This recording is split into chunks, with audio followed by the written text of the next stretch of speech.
Hello welcome दोस्तों, एक बार फिर से स्वागत है हमारे YouTube channel Kejal classes Damoh में। तो दोस्तों, इसके बाद हम कक्षा 8वीं का हिंदी की वर्कशीट में मूल्यांकन 1 करेंगे और इसकी वर्कशीट 1 दी गई है। तो आप पेज क्रमांक 6 निकाल लीजिए। मैं पेज क्रमांक 6 से आपको बताता हूँ। तो पेज क्रमांक 6 पर दी गई है, एक कविता दी गई है जो गौरैया के बारे में दी गई है। इस कविता को आपको पढ़ना है, उसके बाद प्रश्नों के उत्तर को आपको समझना है। तो प्रश्नों के आंसर मैं आपको बता देता हूं। तो प्रश्नों के आंसर आप देख सकते हैं। तो सबसे पहला प्रश्न था कि कविता में कवि ने किस पक्षी का वर्णन किया है, तो गौरैया का वर्णन किया है। इसके बाद प्रश्न क्रमांक 2 है, कवि ने गौरैया की आंखों की तुलना किससे की है, तो इसका आंसर हो जाएगा नीलम मणि से आंखों की तुलना की गई है। इसके बाद है प्रश्न 3, उसके पंखों की तुलना किससे की है, तो इसका आंसर हो जाएगा चंचलता से। इसके बाद प्रश्न क्रमांक 4 आप दे सकते हैं, 5, 6 सभी के आंसर आपको इसी तरीके से लिखना है। तो आप इनका स्क्रीनशॉट ले लीजिए, या फिर यदि आप वीडियो देख रहे हैं तो आप अपनी बुक निकाल लीजिए जो आपको स्कूल से वितरित की गई है, उसमें लिखते जाइए। तो प्रश्न 7 का आप देखें आंसर। तो इसमें पूछा गया था कि यहाँ तुलना के लिए सी से शब्द आए हैं, उन अंशों को लिखिए। तो यहाँ पर आप आंसर देख सकते हैं। तो इसी तरीके से आंसर आपको लिखना है। इसके बाद प्रश्न क्रमांक 8 दिया है। इसके बाद चलते हैं नेक्स्ट वर्कशीट पर, मूल्यांकन 2 पर। इसमें प्रत्यय और उपसर्ग हैं और यह S7 711 है। पेज क्रमांक आप 8 देख सकते हैं, पेज क्रमांक 8 पर दी गई है। तो पाठ्य सामग्री में आप देख सकते हैं वाक्य दिए गए हैं। तो एक गतिविधि आपको करनी है, इसके बाद इसके आंसर मैं आपको बता देता हूं। तो मूल्यांकन 2 आप देखें। तो मूल्यांकन दो की वर्कशीट पहली है। इसमें क्या पूछा गया है कि पूजा शब्द में आरी शब्द जोड़कर पुजारी नया शब्द बना है, तो इसी प्रकार तालिका में नवीन शब्द निर्माण कीजिए। तो जैसे सोनार, सोना धन आर करेंगे तो आपका हो जाएगा सोनार। इसी तरीके से सभी के आंसर आप दे सकते हैं, इसी तरीके से आपको लिखना है। तो आप इनको अपनी बुक में इसको नोट कर लीजिए और पेज क्रमांक 9 और 8 निकाल लीजिए।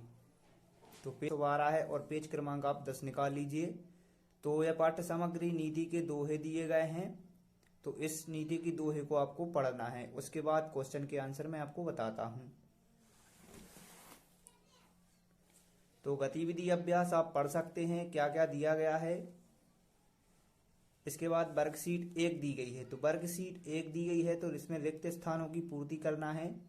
तो सबसे पहले आ वाले में आप भर देंगे 4, बा वाले में 1, सा वाले में 2, दा वाले में लघु भर देंगे, या वाले में गुरु। इसके बाद रा वाले में आपको क्या भरना है, तो आ और ए भरना है। इस तो पेज क्रमांक हो गया इसका 11। तो पेज क्रमांक 11 पे यह करना है।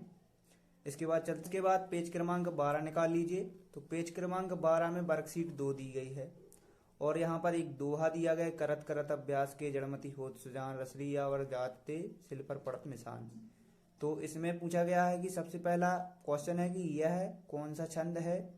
तो यह एक दोहा छंद है, क्योंकि इसके प्रथम और तृतीय चरण में 13-13 और द्वितीय एवं चतुर्थ चरण में 11-11 मात्राएं होती हैं। तो आप मात्राएं गिनकर देख सकते हैं।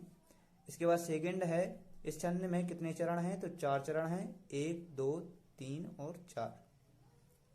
इसी तरीके से प्रश्न क्रमांक 3 दिया है कि समचरण और विषम चरण पहचान कर लिखिए। तो समचरण में आपको 2 लाइनें लिखनी है और विषम चरण में 2 लाइनें लिखनी है। इसके बाद है क्वेश्चन नंबर 4।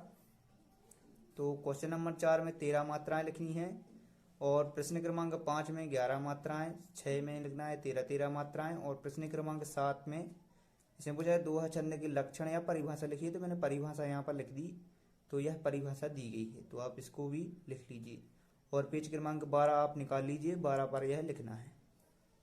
इसके बाद चलते हैं अगले पेज क्रमांक 13 पर। तो पेज क्रमांक 13 में कोड दिया है S715। तो आपका हिंदी का है तो 715 कोड दिया गया और पेज क्रमांक आप 13 निकाल लीजिए। तो पाठ्य सामग्री में पाठ की है और माँ का है एक कहानी है।